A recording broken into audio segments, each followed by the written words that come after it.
Welcome to the Ride With Us podcast, presented by the American Coaster Enthusiasts, the world's largest ride enthusiast organization dedicated to the appreciation, promotion, and preservation of roller coasters around the globe. So please keep your hands and feet inside the podcast at all times as we welcome in your host. Hello, enthusiasts. It's your host, Jessica Gardner. Top Thrill 2, the world's tallest and fastest triple launch strata coaster, will be making its thrilling debut this year at Cedar Point in Sandusky, Ohio. Back at the IAAPA Expo, when the train was revealed, I was fortunate enough to sit in it and interview Tony Clark, Director of Communications for Cedar Point, which of course we posted back in November with the IAAPA episodes. But with the coaster opening so soon, we had to chat with him again and get the scoop. Correspondent and editor Bob Randolph talked to Tony not only all about Top Thrill 2, but also about the famous Christmas videos, how much parks work together and what they learn from each other, and even how much they listen to enthusiasts and pay attention to what's said on social media. So let's launch right into this interview. Take it away, Bob and Tony. Welcome into the Ace Ride With Us podcast. I'm Bob Randolph. It is my extreme pleasure to welcome in a guy that I wanted to talk to for years upon years now. The one, the only, the legend, maybe even say the face of Cedar Point, the Director of Communications, Tony Clark. Tony, welcome on in. Appreciate you being here. Bob, thank you so much for having me. I've heard about the podcast. I am glad that Ace has one. I am honored to actually be a part of it and honored to talk to you as well. This is exciting. Well, thank you very much. It's great. Let's get a little bit of background on you. Let's start kind of where you're from. I know that you're from Wisconsin, but where exactly in Wisconsin are you from? I am a Wisconsinite. Yes, I grew up in the small little Chicago suburb called Milwaukee, as they affectionately refer Milwaukeeans to. They go, "Oh, that's cute, a suburb of Chicago." Right. But yeah, that's where I lived all my life and grew up. Going to Great America in Chicago. So that was my home park, and that's kind of where my love of theme parks and the industry began. And studied there through high school, college. Got my degree in television news broadcasting and more broadly, journalism and mass communication, as they called it, and worked in radio for several years there as a DJ production guy, and then came down here to Sandusky when a public relations job opened up, and it was then I ended up moving here. So Wisconsin's got a very, very, very big place in my heart. It's always going to be home, as people do say when they move away. And I love going back and visiting and seeing friends and eating all of the delicious food that I miss that is not here in Sandusky. So I lived in Milwaukee for a little bit myself, probably about a year and a half total. Kopp's Burgers. You and I, sometime we will go back there and we'll grab one. How does that sound? What's funny? I will gladly do that. And there was a time in my television side of my career where I actually was able to do a live shot at Kopp's and do a story on it. And if you ever do get to go to Milwaukee, please stop at Kopp's Frozen Custard. It is fantastic. And a lot of people will say, like, they go to an amusement park and they have custard. It is not custard. I mean, I even had an argument with our food and beverage team yesterday. We were trying soft serve because in this region in Ohio, and I'm assuming everywhere else, that people call soft serve custard in the same way that people call down in the South all soda is Coke. So right. It's the same kind of principle here, but you have not had actual frozen custard until you've had it from a place like Kopp's Frozen Custard, because in Wisconsin, they like triple, quadruple the dairy fat that's in the mix. And so you get this like undescribable, creamy, buttery goodness that is flavored, and it is unlike anything you've ever tasted. Now, I will say this: if you do have a Culver's originated in Wisconsin, and they are kind of everywhere. So if you wanted to like kind of get a taste of it, go to a Culver's and have some frozen custard there, because that'll give you an idea of what the difference is between that. I'm going off. I'm so sorry. No, it's okay, because I remember when I lived there, and you're absolutely right. That is the way to go. If you're going to do it that way. Yeah. Well, between the soft serve and the custard, the actual frozen custard, you will realize there's a difference. But Kopp's does it the best. They have awesome burgers, awesome, just delicious food. The people there are also so nice. The family is amazing. They have great restaurants in the city throughout, and not just Cops Frozen Custard, but they do visit if you get a chance, because and then tell them that Tony and Bob sent you, because it's definitely a must stop and see and eat. I see a road trip in our future. That's what Well, if I have time, I will do a road trip. Yeah, you're just a little bit busy with what you do. Yeah. So you mentioned that the PR position opened in Sandusky was, and I'm assuming that was with Cedar Point. Yeah. Yeah, was that your first foray into the industry? Funny you should mention that. So when I was 16 years old, I had found out from friends that there was a bus program for Six Flags Great America where they would bus people down to Gurnee to work. And I literally begged my mom, like, Mom, you have to let me go work. Please let me apply. Please let me apply. So I actually worked in the food and beverage team for a little bit, and I was riding the bus back and forth a few nights a week. And my mom picked me up and dropped me off each time. God rest her soul. She did everything that she could to make sure I was happy. But that's kind of where it started. And I transitioned to the rides department at one point. So I was there for two summer seasons, and enjoyed every minute of it. And as I got older and got my degree and moved on, I visited Cedar Point for the first time back in 2000 when Millennium Force was opened. That became my instant favorite ride of all time. It still is my favorite coaster. And then I fell in love with the park, started visiting every year after that. And then back in 2005, that's when I applied and came down for an interview, and they hired me. So I mainly focused on public relations, just media relations then, because there wasn't a lot of all this social stuff, and YouTube wasn't huge, and all these things were just kind of in their infancy. So I got my experience down in Chicago, but that really is where I knew, like, wow, this is such a great business. People just come to have a good time. I get to literally make people happy. I get to do my passion. So yeah, it's once it bites you professionally, it's kind of hard to get out of it. I don't even know what I would do after this, because I honestly I don't know that I'm good at anything else now. So, but my mom always said, I've always had the gift of gab. So, working in radio, that helped, TV, that helped. And obviously doing communications and public relations for Cedar Point is a perfect fit now. So yeah, I'm not a cubicle kind of guy. I don't know what I would do if I couldn't talk. So, right. But, you never know. I mean, so maybe one day this will just be so exhausting that I'm like, you know what? It's time to settle down, but I'm not ready to do that yet, because there's a lot of great things coming our way. And, it's a fun business to be in. I love it. Yeah, and you do a great job at it. And I remember back to some of the early days. Let's go back to the origins of the Cedar Point blog real quick. Yeah. I bet some folks remember Tony and Tyler. Oh, yes. Oh, yeah. That was the early days of all of that, wasn't it? Well, yeah. And the funny thing is, people like to boast firsts and argue over who does what first. But I believe the first actual blog, now they weren't called blogs back then, but the first actual record of us doing a blog was the building of, I want to say it was the construction of Millennium Force, when Monty Jasper, back then he was our VP of maintenance and construction. He actually kept people up to date on the web of how the construction progress was going. And that was actually the start of what would be an amusement park blog. And then over the years, people then formalized it. Other parks formalized theirs. We formalized ours, I want to say it was in 2006 or 7. And Tyler Adams and I were in the marketing department. We both kind of were keeping up on what was going on. We wanted to start something that would start engaging with park fans, because again, back then, social media wasn't as big as it is today. And the only way that people found out about what was going on was if they watched the news, or they, were mailed a press release. We used to fold press releases and put them in envelopes and mail them out to the media. So it was very primitive back then. But the start of that was something that I'm extremely proud of, because it was a new way to interact with park fans, a new way to give insight to our business, and also give a human side to the business. There was always, even when I was at home back in Milwaukee, kind of watching all the parks and looking at Cedar Point going, oh, everybody keeps talking about it, I should go there and visit. Like, you don't really get an idea of the people and the framework that actually makes it function, work, tick, what they do behind the scenes. And so you still have this kind of corporate sense to it, where there isn't a human nature side of it. And that's what we were really trying to do, was start to get that human nature side. And we continue to grow all that presence year after year and made it different. Now, Tyler has moved on, obviously. He is He's working in a different industry. Him and I are still best friends. We talk to each other a lot.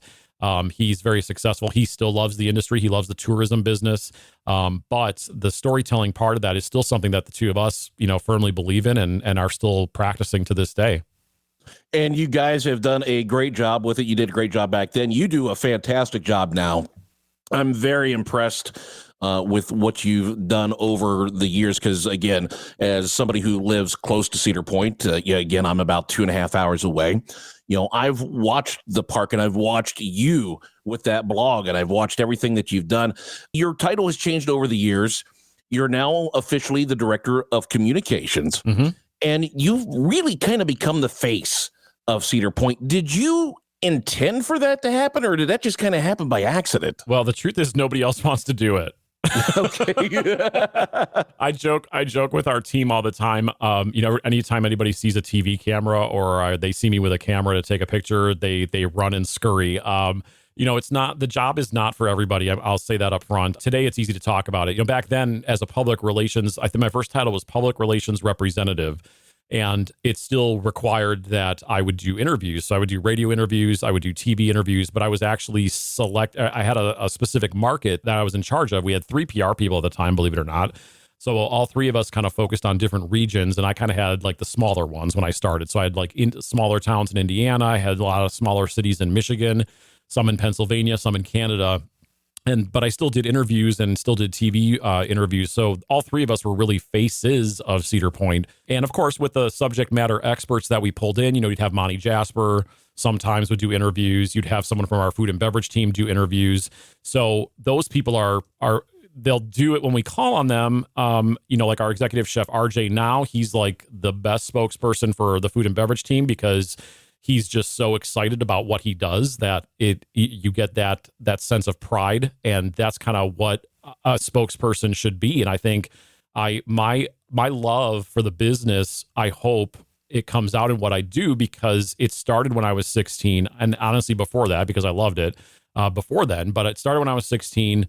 Over the years, I just became the person that a lot of people went to and said, hey, can you do this interview? Can you do this? And then even producing videos of construction updates. We did Maverick, I think, was the first time we actually did a video podcast or a video construction update. And so that was our chance to be a little silly, have a little fun, even though back then we were wearing, ties and, super dressy clothes, the formal button down shirt.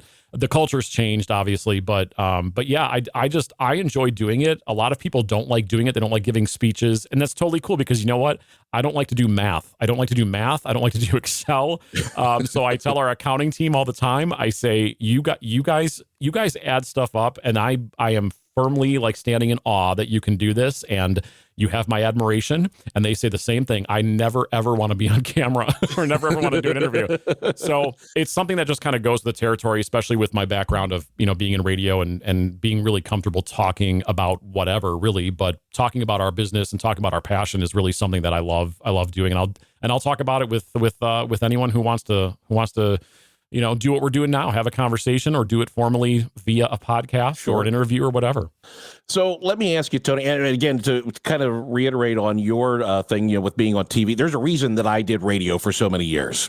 They say that people have a face made for radio. Yes. Right here. That is me. There's a reason why I do podcast and audio as opposed to video, but you do video very well up there. Thanks. I've always enjoyed, I know as others have, the Christmas video that you do. That is become like wildly popular. Yeah, that was actually a random thing. We said, should we try it? And I think Tyler and I tried it one year, and we lip synced to a song and included some cool winter behind the scenes shots of the park, and people really liked it. And so I'm like, okay, well, this is kind of fun, because for people who don't want to be on camera that are on our team, this was like an opportunity. Okay, so I don't have to do like an official news interview, and you're not going to ask me crazy questions. I just get to like dance with my team. I get to wear an ugly Christmas sweater. It's really just fun.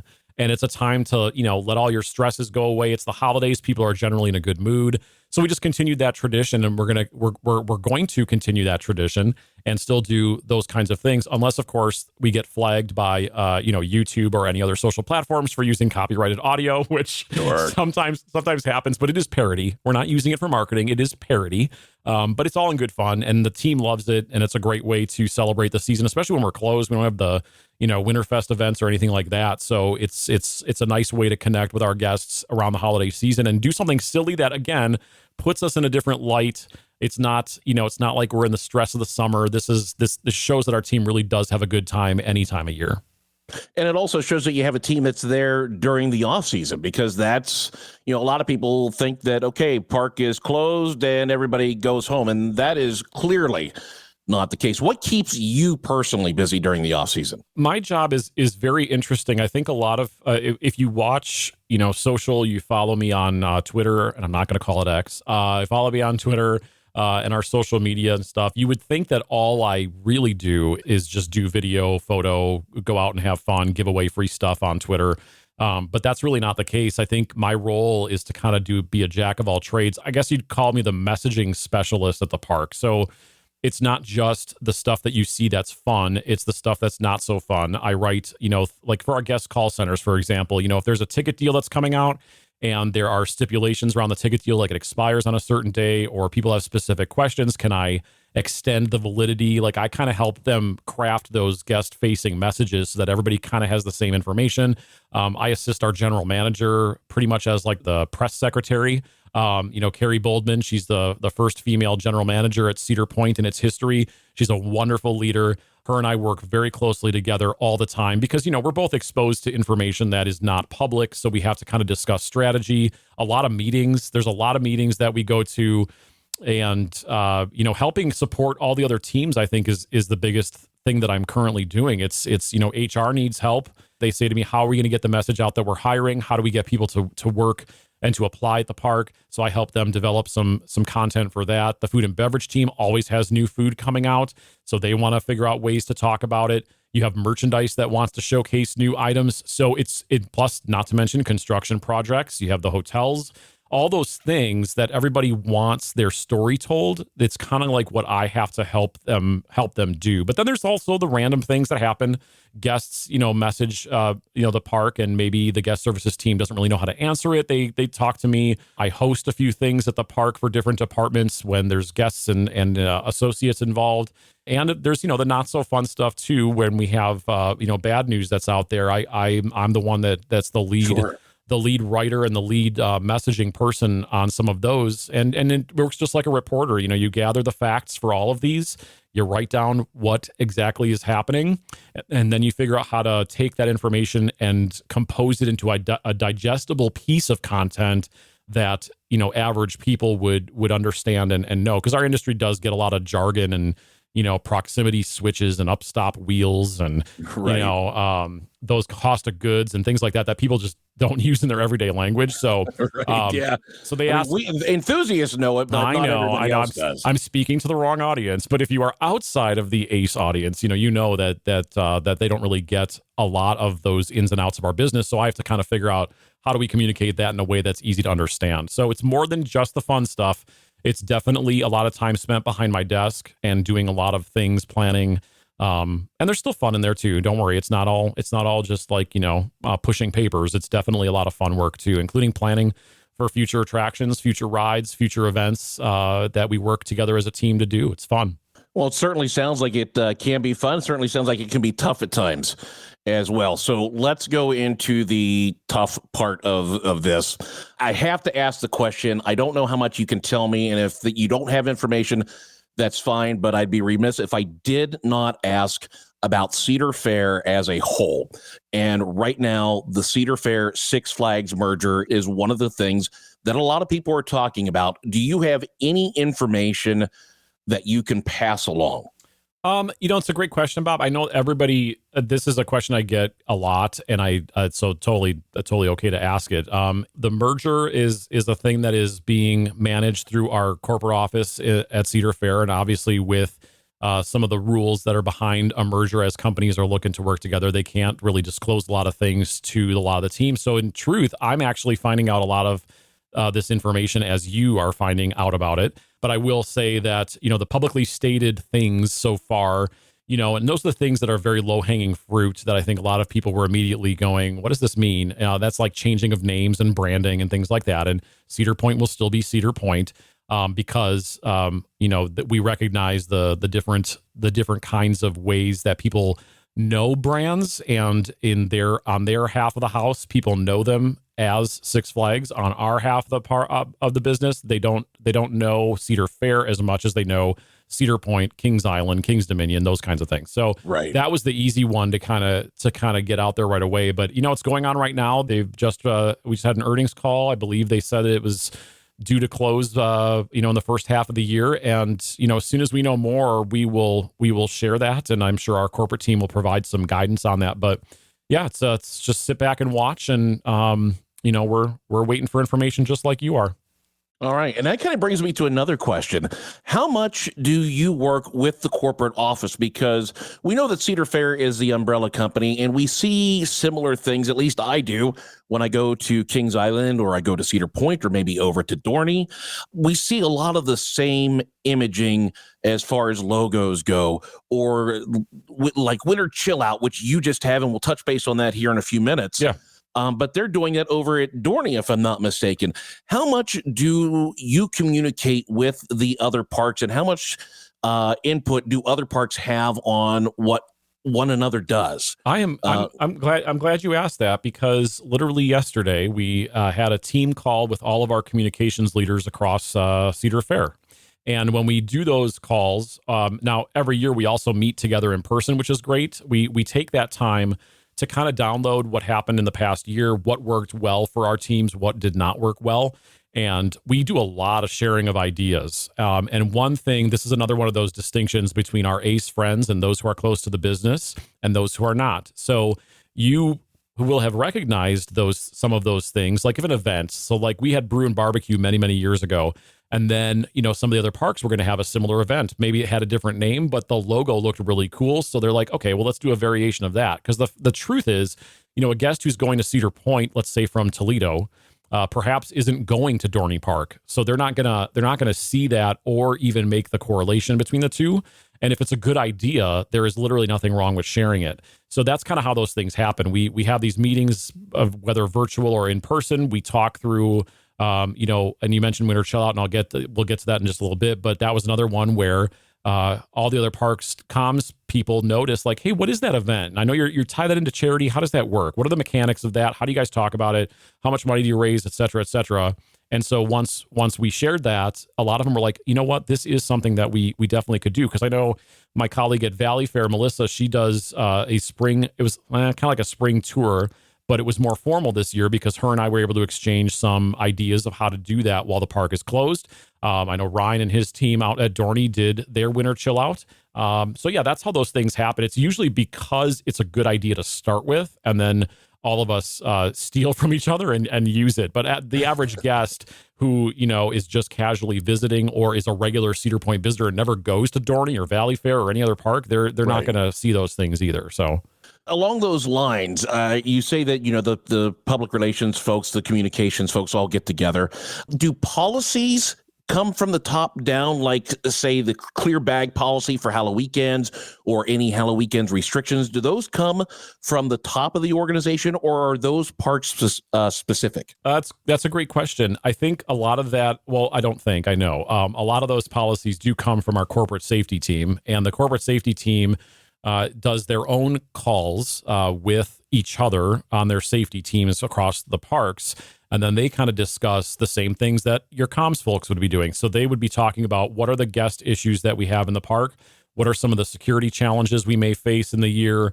What are some of the ride safety policies that are out there that we want to either enhance or relax a little bit, depending on the manufacturer? So there's all those similar kind of conversations are happening across all of our departments, food and beverage, merchandise. They all have their own group or team meetings where they talk through these things. And that's kind of how those policies start to come down. And it really is driven by the corporate team, and they decide. And by the way, another benefit to that is that the policies are pretty consistent. So, if we have a safety policy let's say about, just general bags in the park.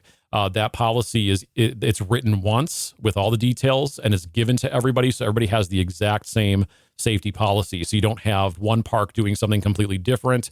And then everybody's on the same page. So there is benefit to doing that. And I think that it works pretty well for how we have it set up now. And of course, on the ride side, that gets a little squirrely because, each manufacturer and each attraction is different. So you can't really just stamp a safety rule all the way across the board. So that's why they're all different. That's good information to have. I've always wondered about that because you see those kinds of things and you wonder what the genesis of some of those policies and some of those ideas are. And it's good to know that things are shared so that, what we get at Cedar Point, other people can enjoy as well, because the winter chill out is one of the fantastic events that you do.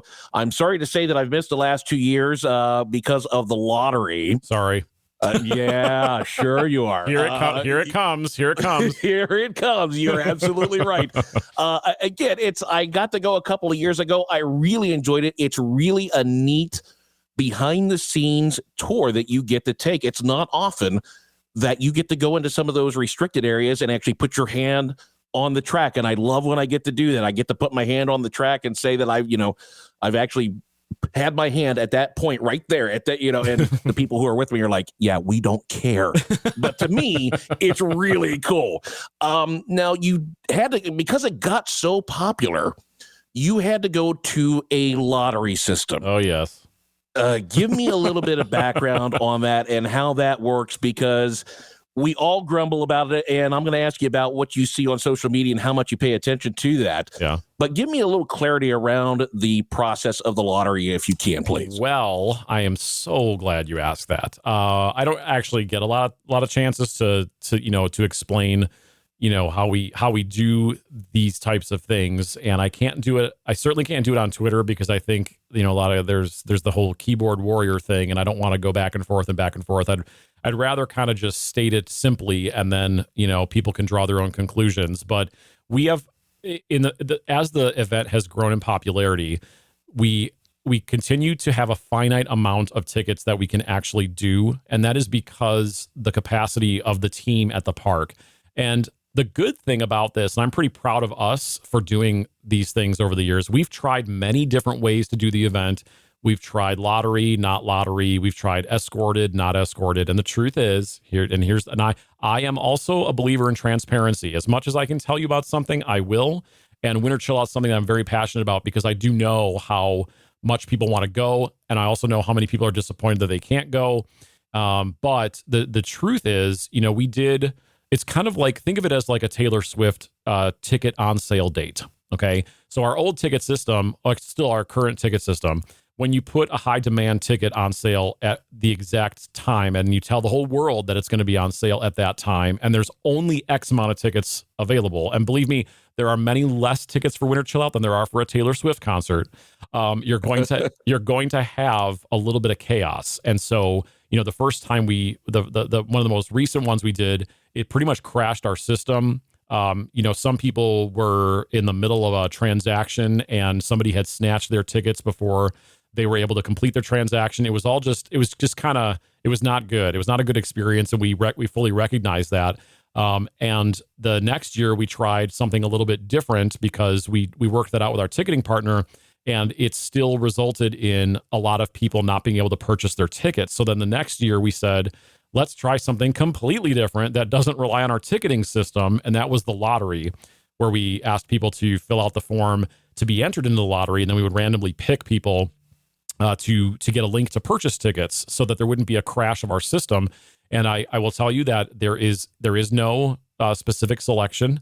I think a lot of people think we hand pick people. We do not. It is a random selection from the database. We don't sit there and go down a list and highlight the people we want to invite. It is random. And the issue with that one is that we're experiencing is that some people will sign up for anything and they don't even know what they're signing up for. And as a result, they probably signed up. They saw it on social media. They signed up for it and had no intention of purchasing a ticket. Maybe they thought it was a giveaway. Maybe they thought something else. I don't know. It happens, but there were a lot of people, and still were this year, that did not purchase the ticket and probably weren't interested in the event. So the manual process of drawing a whole new group of people emailing them and giving them a link to purchase tickets. It's a very labor intensive process. So, we're looking at ways to do it next year that are a little bit different, that give everybody the same access. It might be a lottery. It might not. We don't know yet. But we can only do so much in the park. One year we let everybody kind of roam freely on a self-guided tour, and people were naughty. And we don't like naughty people in the park, and naughty people are asked to leave. And because of that, it wasn't just one person, as they say, one person ruins it for the rest of Right. us.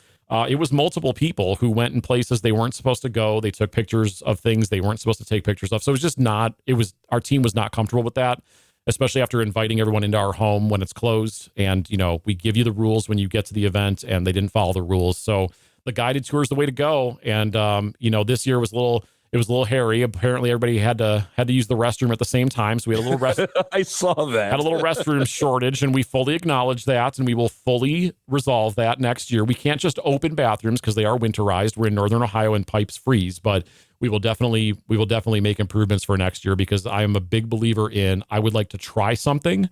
And if it fails, it fails. And we've learned some hard lessons, but we're going to give it another go. That's kind of what I believe in with everything I try. So if this doesn't work, we try this differently next year. And that's what we're going to do. We'll change some things about the event next year. But the gist of all this is, and the big thing about all this is, it's a fundraiser for charity, and $108,000 was raised for A Kid Again, which is an organization that has chapters throughout the country. But we work with the Northern Ohio chapter, and that's a lot of money that will give kids with life-threatening illnesses a chance to go and do family fun things that we all take for granted. So in the end, it is all for charity, but unfortunately, there are some that are very vocal about, a few things that, didn't go well or didn't go how they expected it, because there's also probably an expectation that it's going to be like a normal park day, and it's not. So we have a lot of work to do. We'll make it better. We take the feedback, we listen to it, we read it, and we take that into heart, and we will again give it another try next year and make it even better. Well, A Kid Again is certainly a great charity. They're here in Central Ohio as well. They do a lot of really great things, and I've actually worked with them in the past on a few things. And again, just a fantastic charity. So I'm really glad that Cedar Point does that. And again, like I told you, I attended a couple of years ago. I believe that I don't think that my tour was the guided one. I didn't do anything wrong, because I know you and I didn't talk. So I'm assuming that I'm okay. And by the way, the last name is Randolph for the upcoming lottery or drawing. Or we're not gonna do it that way. It's not how that works. It's not how that works. Trust me, I have really good friends that have said, "Hey, is there any chance you can get me a ticket?" And I say, "Hey, no." I love you. I love you, but no, sorry. I'm sure you get hammered with that kind of stuff. I do. All the time. Yeah. So you said that you take all the feedback from that. Let's talk about feedback for a minute. Sure. And social media, because I know that you are a master at getting the internet all kinds of worked up on social media. We talked about the Christmas video earlier, and you also do Twitter, and I'm with you. I'll still call it Twitter. Good. I remember a couple of years ago, you posted just a simple to-do list. You're still going to bring that? It's still out there, isn't it? I'm sure that it is. One of those items just so happened to be have lunch with RMC. Yeah. And the next thing we know, boom, bang, gone. Mean Streak was getting a makeover. How much do you enjoy, number one, getting us all kinds of riled up? And number two, how much do you actually pay attention to what the fans are saying on social media? Oh, well, that's another thing. It's gotten so big and so big of a monster to manage. And I'm talking about all social media. So whether you're doing it at home and you're just, you have multiple accounts, you're like, where am I supposed to go for information? What am I supposed to keep up with? What is that trend? What are you doing? And imagine us on our end going, okay, which ones do we want to focus on? Where do we post what content? The thing about my particular Twitter handle is that, I started mine to be, and this was an experiment many, many, many years ago. It was to be a breakaway from the main Cedar Point social media channels. So mine was more daily fan interaction, a little sarcasm and fun. I know my sarcasm is not for everyone. I fully acknowledge that. I am self-aware. But I think that, there's that little give and take, like we get a lot lot of people that poke fun at us for certain things, and I'll use, our sea of concrete at the park. And they say, where are all the trees? And then I'll say, well, we cut them all down because you wanted a roller coaster. Like something like that would be Right. would be an interaction that I would just be doing in jest, because yes, we're fully aware of what people say. I see things all the time. People share things that they see on the internet. My team anyway, at the park, they will send me things that they see on the internet. So yeah, we keep track of it. We watch it. It's hard to keep up with. And the main point of this is this is supposed to be fun. And my wish is that people will look at our business and understand how all of it works as a whole. So, you get some people that are really laser focused on, well, you don't have this roller coaster, so I don't like your park. And then you have some people that say, when are you going to build something for a family? You're just all roller coasters, but then they don't have the full scope of the business. We can't do all that for everybody every year. So when you appreciate all parts of the business and you kind of understand why we make certain decisions, or why, certain things are done, or what types of roller coasters we build and that sort of thing, I think you get more of a broader understanding, and maybe a little bit more appreciation for the stuff that goes into it. Because unfortunately, as the spokesperson, I also am the person that people interact with daily. I also refer to myself as the punching bag. So when people have bad experiences at the park or something like that, they tag me, and I don't ignore any of them. I anytime anybody has an experience in the park, I tell people that if it's not good, they need to tell somebody right away, so we have the opportunity to fix it. Please don't go home and be a keyboard warrior and then say how much it was bad, but then you didn't give us an opportunity to make your day better. And that's kind of my big thing, that my soul of social media. I want to solve anyone's problems, challenges, issues, questions, hopefully in the moment, not me personally all the time. Obviously our team can do that too, but let us do that in the moment, and then make the experience better. But it's just getting bigger and bigger. We're focusing on the traditional stuff, Facebook, Twitter. We do a little bit of TikTok. We have Instagram. And that's kind of YouTube for me is a big passion. So I'm trying to grow the YouTube channel. So all those things we're focusing on, and trying to keep up with what people are saying and what people are asking on all of them. And it's hard. It's really hard. It's an undertaking. That is a huge undertaking. Yeah, it's not easy, especially when, you look at what we now call content creators, which we love. They have their own channels that they focus on certain things, and they have one channel, right? But then they kind of share their content on other channels. We have content all over the place, and I don't even know sometimes when stuff is out there, or when we're running a promotion or whatever. And it is really hard to keep up as our business grows, but it's still a lot of fun. The honesty, the candid speak. I have always enjoyed that. Now, some people are downright mean. I'm not going to lie. And I will say this, when I was in television, people used to make fun of me when I went to restaurants, and I would I would feature a family restaurant, and they would make me something, and I would literally take 2 bites of something that they made for me and do it on the air. Oh, this is really good. This is your egg salad. I don't know. And then people would immediately go on Facebook and you really should stop eating so much. Your calorie count's going to go up, or, your cholesterol is going to get really bad if you continue to eat like that. And you know what?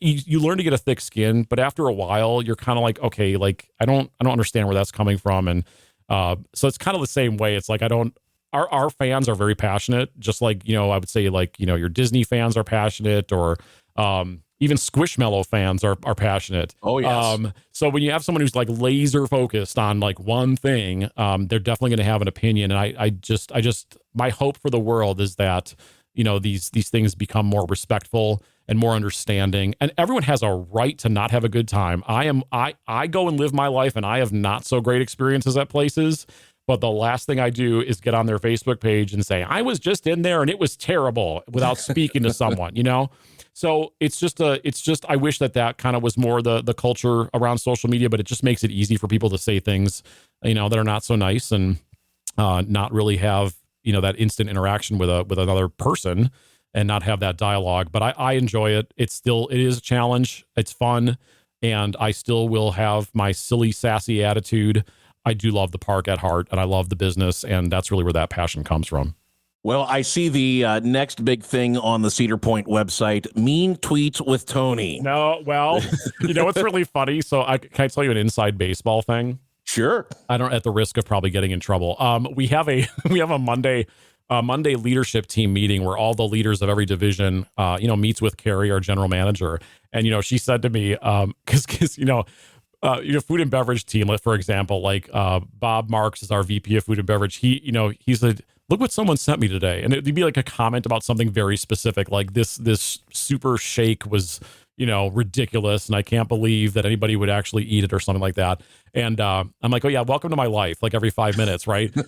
But Carrie suggested, God, she's going to be so mad at me if she hears this. She said, we should just do like a mean tweets day where we just gather all of the mean tweets and we look at them, we read them, and just kind of, have a little moment of brevity while we're discussing serious issues, because there's just a lot of them out there, and it's you read them and you're like, I can't believe somebody actually said that, But, just those kinds of people, I will love to have a good dialogue with someone, but the minute it starts turning south where they're swearing or they're really just being disrespectful and mean, they get the block button on any of our social channels. I've seen other guests, when we post something and, guests go back and forth fighting with each other, I block the mean people there too, because that's not what our community is about. We're about having fun. We're about making people happy. It's about fun. It should definitely not be bringing the crankiness of the world into the business, Absolutely. You go to Cedar Point to have a good day. That's the best day ever. Absolutely. If I'm not mistaken. The tweet ups, when you started doing those years ago, you started, just giving away some stuff, some fast line passes and that kind of thing. And then the coins. Oh boy, the coins. Yeah. Did you ever envision that all of those tweet ups and those coins would become as popular as they have over the years? The short answer to that is no. We actually started the tweet ups in 2013 when Gatekeeper opened, and one of the members on my communications team, who has now moved on to bigger and better things also, his name is Jordan Sternberg. He was our primary photographer and videographer for many years. I remember Jordan. Yeah, he actually suggested it. And so we said, all right, well, let's give it a go. So we worked with a company to create these unique one-of-a-kind coins for us. We made 500 of them, and we just kind of made it a thing. And it was a great way to not just be on Twitter, but to also now get into the park and just have a little casual conversation and a meetup with the people that love us so much. So it started there. And then, then we added exit passes and food and beverage things like free drinks and stuff like that. And then it just got nuts because now people want to run across the park every time we give one away. And we tell people they cannot run because if we see them running, that's not safe.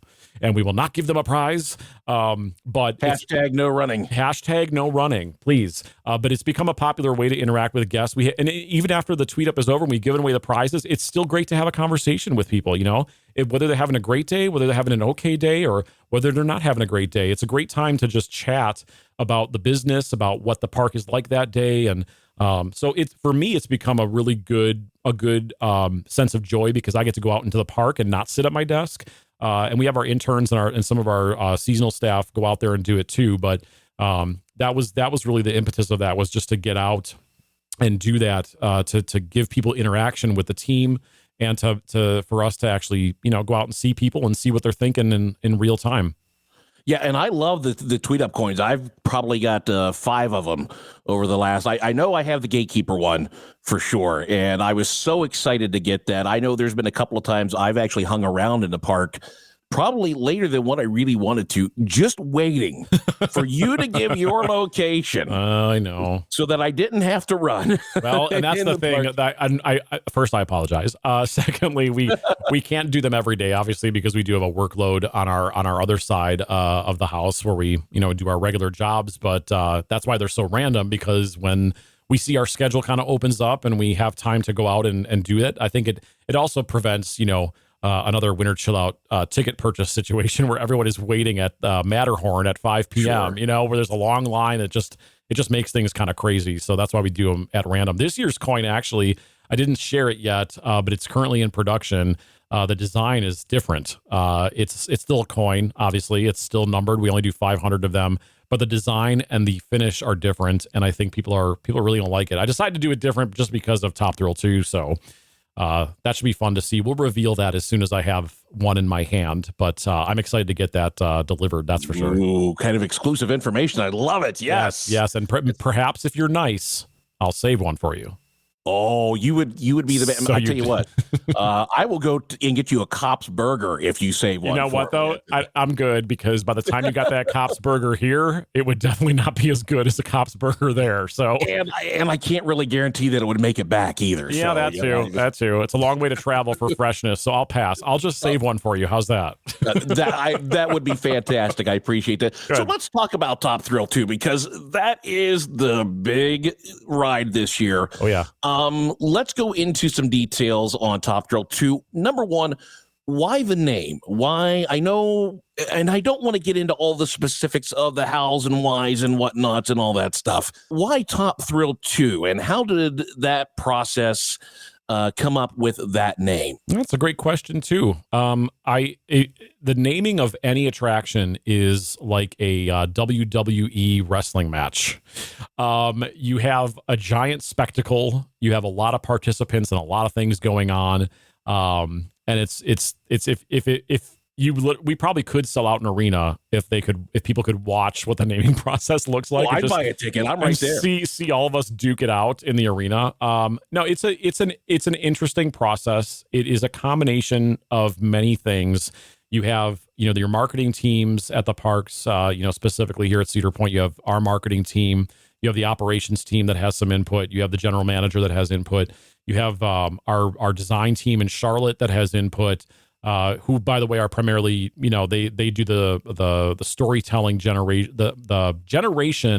idea generation for the storytelling around our attractions and the colors, the designs, and things like that.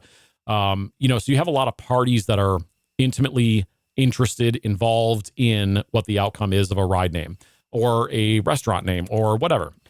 And in this case, one of the things that we wanted to preserve was the words Top Thrill. And that was more of our marketing team and park team's ask, was that in the process, let's keep Top Thrill because it has equity in it. People know what that is. Obviously it is no longer a drag racing themed ride. So we couldn't, do anything with the dragster part of it, but Top Thrill was something that we felt that should stay. Now, what came after it or how it was incorporated, that was kind of up to everybody to figure out. And ultimately, the vote ended up with Top Thrill 2, as in the next iteration, i.e. the sequel, i.e. the next chapter of the story. And not everybody got their wish. Some people did, some people didn't. But that's kind of what happens when you do a vote, and you let everybody put their input in, and something has to come out of it eventually, because you have to do logos, you have to do trademark, you have to do all that stuff. So definitely lots of people, lots of cooks in that kitchen, always. But ultimately, those decisions are made down there in Charlotte, and it's really the input's given. That's the best part, is we still get to contribute. So we say, hey, we want to do this, and here's why, or we want this to be this, and here's why. But collectively they make a decision, and then it's done. Any names that were kicked around that didn't make it that you can share? The Magic Ace ride was pitched, but it was rejected. Bob's Amazing Launch Coaster, that one also was rejected. Oh, see, I like that the best out of all of them so far.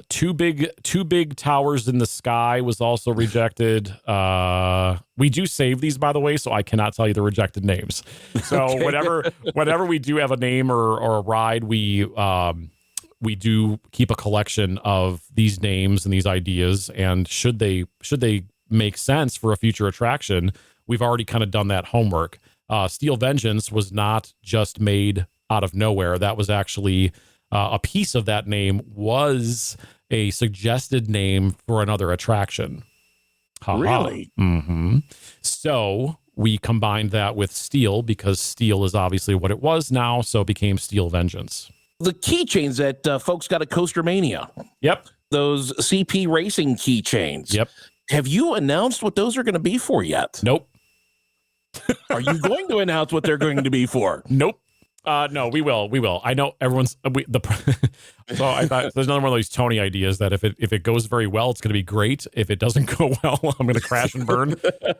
So that was my idea. We had the CP Racing logo done because it was always part of the concept of like the storytelling of the ride, that you would enter this paddock where CP Racing is the sponsor and Top Thrill 2 is the actual vehicle you get in or whatever. So the CP Racing logo was done. So I thought, okay, what if we took the racing part out of it, just gave them the CP, and Coaster Mania? Wow, that's a great time because those are coaster fans. They already know something's going on over there. Let's just give them a little nugget. And so we gave them a nugget, and I told everybody there, hang on to this. And I'll be honest with you, behind the scenes, this is not a PR answer. On June 2nd or whatever it was last year, I had no idea what we were doing with those keychains.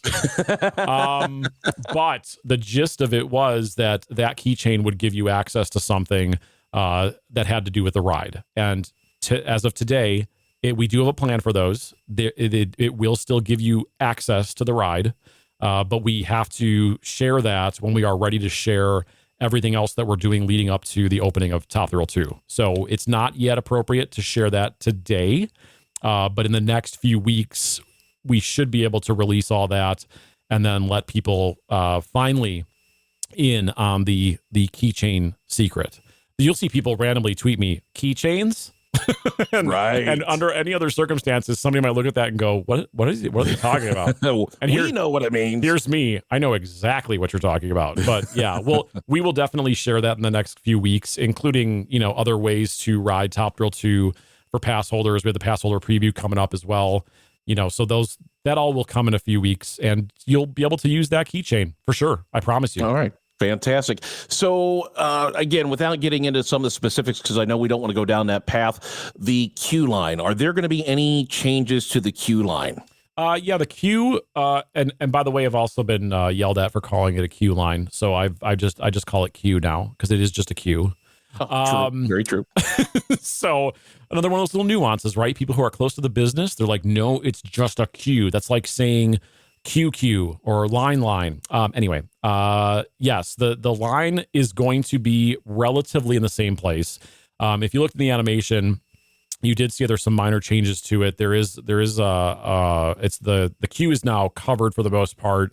There is a separate fast lane line that will go up to the station, and they will meet up there together at the top of the loading platform, and that's where you will split. Whether you are Fast Lane Plus or you are just a regular rider. So, yes, it's pretty much in the same place. The entry portal is the same. You still go underneath that concrete barrier wall type thing. We've added, if you look at our latest Top Thrill 2 pit stop, you can see the entry portal roof that's just in front of that space. And then there will be a bigger portal further down the midway that has the logo on it and the two racing helmet type images that are in the concept renderings. So that still has yet to be built, but they're quickly working on that. They should be finished with that stuff here in the next few weeks too. They're moving very fast. Then again, we've not had a winter, so right. they've been able to get a lot of stuff done at the ride. Excellent. Okay, so you mentioned the fast lane. I know that there are some changes to fast lane this year, as specifically with regards to Top Thrill 2. Can you address those? Yeah. So the when you buy Fast Lane Plus, you can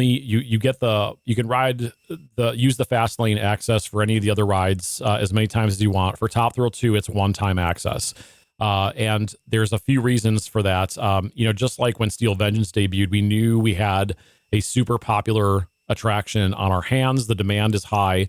And ultimately, this is where, you may disagree, you may agree, but if you understand the full scope of the business, you know that we don't want to make people upset, angry, not have a good day if they are standing in a super long line when they've invested in something like Fast Lane. So what we've done is for now, we've done the one-time access if you buy Fast Lane Plus, and that actually will help keep that Fast Lane line's integrity intact so that it does not turn into, a line that goes all the way down the midway and up to Gatekeeper.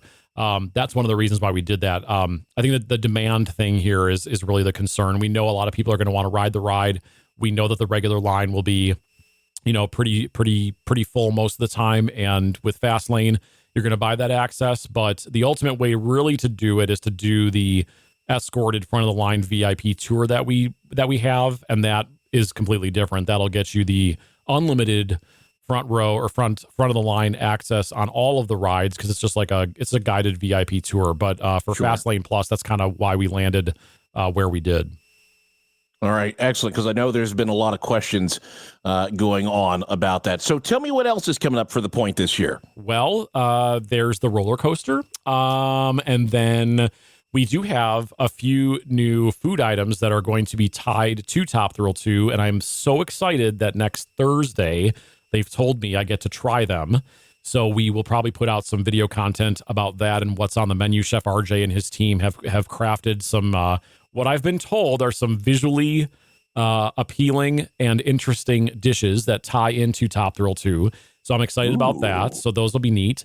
We have a new event coming up this summer called Boardwalk Nights, and that is going to celebrate everything about our new section of the park, the Boardwalk. And you'll know there is an actual boardwalk that's been part of our history since the beginning. That's right outside the park along the beach. And then we named our newer area of the park the Boardwalk inside to kind of pay homage to what the park experience might have been like in the past. So there are going to be lots of great entertainment, and we're like big spectacle type of entertainment. There's going to be specific food items for that. There will be some lots of great light displays that the entertainment team is working on. And it's just another great way to celebrate nighttime at Cedar Point. That happens July 19th, and it runs through August 18th, I believe. And so that's the new thing for this year. Those are the big things. The usual Coaster Mania comes back on June 7th. We have our fireworks for 2 nights this year, July 4th and 5th for Light Up the Point. Hollow Weekends returns. The Eclipse is coming 1 month or so, less than a month away. On April 8th, the total eclipse of the Point. We are in the path of totality. So that means that it should, if conditions allow, it should be pretty dark in the middle of the day. And it's a limited ticket event. The boardwalk area of the park will be open with some rides. There's some special food things that the team is cooking up. And the tickets are limited, and they are almost sold out. So if you were thinking about coming up here for the eclipse, you should go check that out on the website. But other than that, the entertainment lineup will be introduced here shortly on our website, including the descriptions of those shows. We have a few other little things in the park that are not like huge newsmakers, but some tech upgrades that we're doing in different places. We have upgraded our Wi-Fi in the park, so your Wi-Fi experience should be much better, particularly if you're in Frontier Town. That was always kind of a dead zone for us, and even with cell service, it was kind of a dead zone. So we've enhanced our Wi-Fi coverage there. And I think those are the big ones. I mean, I think obviously Top Thrill 2 is the big attraction. I think it's the biggest debut we've had in a very, very, very long time. Obviously, Steel Vengeance was great. Val Raven was great. The original Top Thrill was great.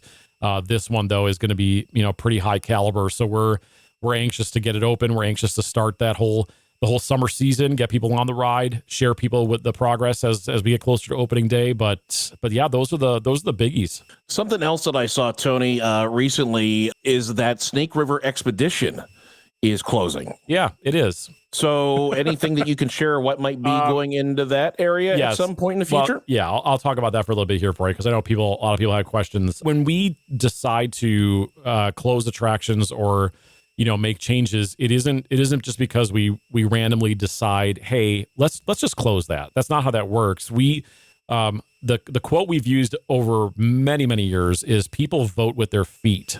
And so when we close an attraction, Wicked Twister is another great example. You look at the amount of people that rode it, the amount of people that actually enjoyed the ride. You look at maybe cost to operate. Sometimes parts get expensive, and the longevity of the ride is not feasible for us as a business. All those kinds of factors go into it. So it's not just which one should we cross off the map today? It's more of, what do guests say about it? How many guests are actually enjoying it? What are our costs involved with that attraction? All those things kind of play a role. We do ask guests feedback, by the way, all the time. When you purchase a ticket, and you leave the park after your visit, we typically send out a survey immediately after, so that you can give us your feedback on how your visit went. The questions change sometimes. Sometimes they ask, hey, what would you like to see at the park? Hey, what did you not like about your visit? What was your least visited attraction? What would you never ride? Those kinds of questions get asked all the time. So with that said, that's kind of what happened here. There's guest feedback, there's research, there's ridership, all those things kind of go into it. Now, do we have plans for the future for that area? Of course, we always have plans. We are already working on our next big attraction, and where that will be, I can't really say. But the island is in particular, and again, not related to the attraction or any future attractions. The island is very special. We recognize that fully. We know that is a underutilized piece of land. Same thing happened with Forbidden Frontier when we did that attraction. Right. Great storytelling attraction. People who did it loved it, but not enough people did it. That is the challenge. When you have a few hundred visitors or whatever the number was, a small number of guests that actually interact with an attraction and enjoy an attraction, the longevity of that is just not feasible. So that's kind of the story there. But obviously the island is there. It has infrastructure. It's got a restaurant or a food service location. It's got restrooms. Currently has a climbing structure that was very popular amongst, families and kids who don't, ride the big rides. So we're fully aware. We are fully self-aware that is a valuable and really unique piece of land on the property. There are some challenges with that, though, because it is still a natural wetland around it. So anytime we make changes, there's a long process of going through requests with the Army Corps of Engineers and things like that. So it's not as simple as, we'll just plop a support structure right there in the middle of the water.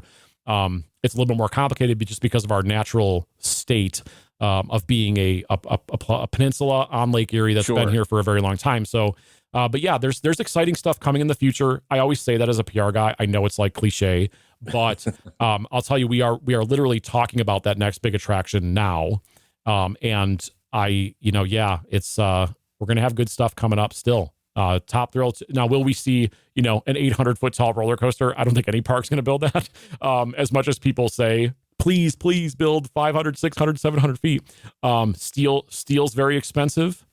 The products are getting more expensive, just like your, the food you're eating and everything else. All of that is going up, and it's going up for us too. So we just have to be very judicious and careful about what we build and how our guests will react and what we really need in the park. That's also part of it too. But good stuff is coming. That's all I can say. All right. Well, then let me check off, because I had my list of things here. So the 800-foot coaster is off the list. I knew it. As is the 500-footer on the list. The 500-footer actually was on my list to ask you about. Yeah. So I'm glad that you addressed that, and thank you for that. Let me say this. That's not to say they would never happen. I mean, you never know. Maybe things turn around and all of a sudden, they decide that Cedar Point is going to be the park that's going to get every park's investment dollars. So no other park gets anything new this year, but Cedar Point is going to get that 600-foot tall roller coaster. I mean, you just never know what's going to happen. But well, I tell you what, I am going to look in that Christmas video that you do this upcoming year, because that is where you tend to hide those clues. And we scour that thing frame by frame. You know that, don't you? Of course we know that. That's why we do it. Because we know you're. That's why I tweet the things I tweet, because I just know that everyone just goes completely crazy when they see something that might be a clue. And you know what? There's stuff that literally is what it is, and people still think it's a clue when it really isn't.